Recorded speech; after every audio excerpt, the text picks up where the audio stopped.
work your ass off. There is no magic pill. It drives me crazy to go to the gym. You read 1 hour a day. I went and worked out 5 hours a day, and I was working on construction with 24 hours a day. Organize your day. Work hard.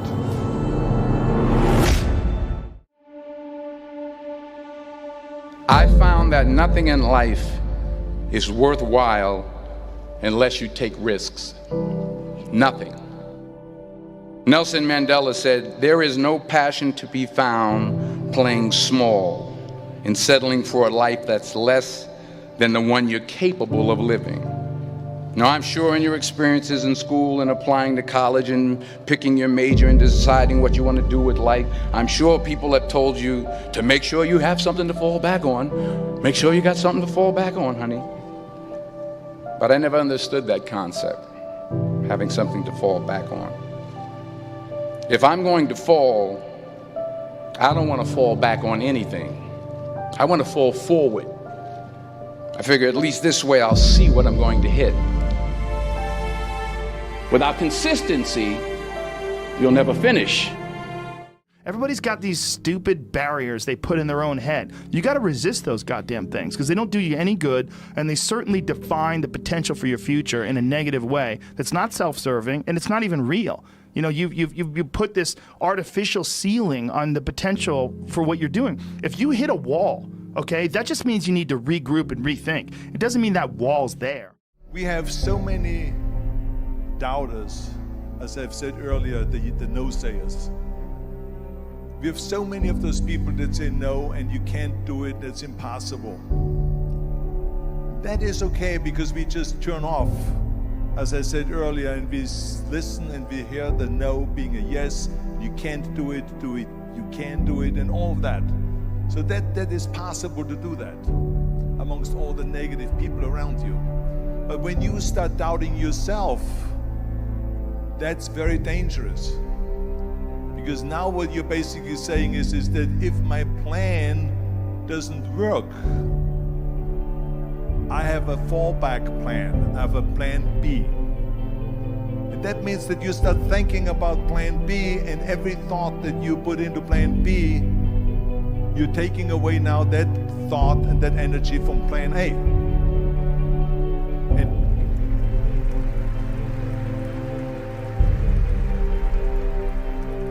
And it's very important to understand that we function better if there is no safety net.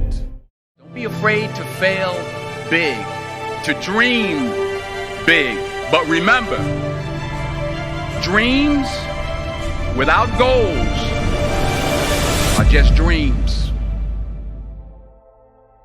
There's a great feeling in these overcoming these difficult things because life is never this just constant state of I'm at a 9 all day, and when I'm with my wife I hit 10, yay, and I stay like that. That's not real. What's real is like you saying that you went to this monastery and felt all this angst about meditating and being alone and not having your phone and not having the input, but then when it comes out of it, then you have this reward. So you push through this and you had these uncomfortable feelings, and you came out of those uncomfortable feelings with this newfound appreciation for time and this respect for your own existence in your own space and carving out 3 hours for yourself a day. That's where it all comes from. It all comes from life lessons, and the lessons are learned through struggle.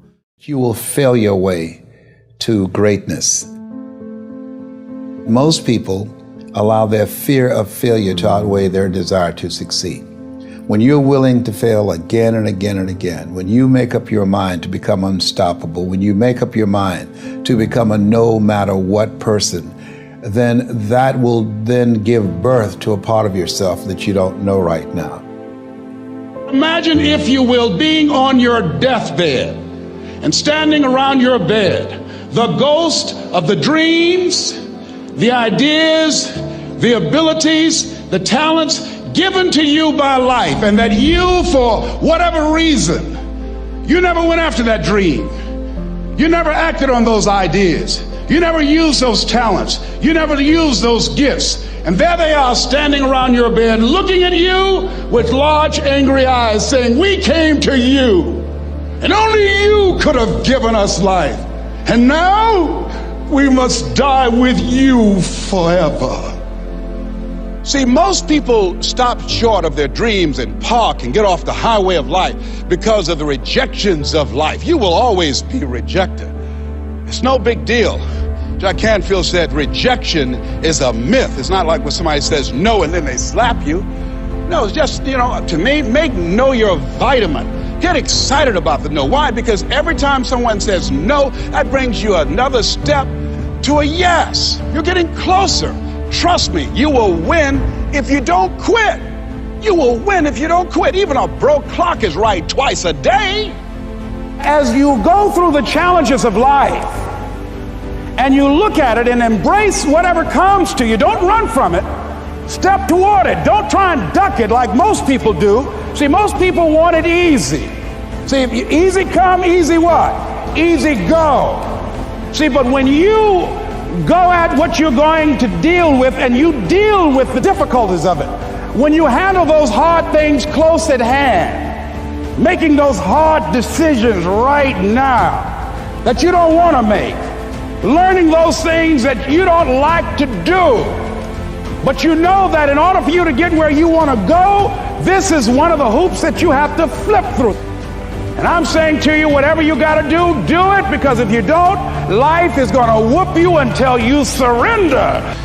You have something that you brought to the universe, and that if you decide that my life deserves my developing this what I do well, and becoming the best at it, and mastering myself, and seeing what I have within me, if you decide to drop your buckets where you are and develop your gifts, I grant you, you'll never ever be without. I grant you that your gifts will take you places that will literally amaze you. I grant you that if you begin to work to develop your gifts, you'll develop a strong sense of happiness. You'll get a larger vision of yourself, because part of beginning to get a larger vision of yourself, all of us need some area of our lives where we can have a feeling of competence. That people know when they think about this area, that's something you do. That you eat and sleep that. And that you do that. You do that. Changing is not easy. That changing your life, changing habits, reinventing yourself, picking yourself up after life has knocked you flat on your back. I've got to say, when life knocked you down, try and land on your back, because if you can look up, you could get up. Well, that sounds cute, but that's not easy. When I was diagnosed with prostate cancer 17 years ago, that first time that happened, I said, hey, I can handle this. Then when it came back a year later, last year, 17 years later, and this time it metastasized to 7 areas of my body and ate 40% of my T1 vertebrae. Now the stakes are higher. It's this life saying, okay, Mr. Motivator, you beat cancer the first time. What you gonna do now? I started laughing. When the doctor told me, he said, why are you laughing? Are you in denial? I said, no. I said, I feel like Mother Teresa. He said, what do you mean? She said, Lord, I know you know how much I can bear. I just wish you to have so much confidence in me. I said, the stakes are higher. So I've got to dig in and got to fight more, because at the end of the day, life is a fight for territory. And once you stop fighting for what you want, what you don't want will automatically take over. And so it's a fight, it's a challenge in life every day. And what we have to do is embrace it. What we have to do is see it as a project to be worked on. In life, you will always be faced with a series of God-ordained opportunities, brilliantly disguised,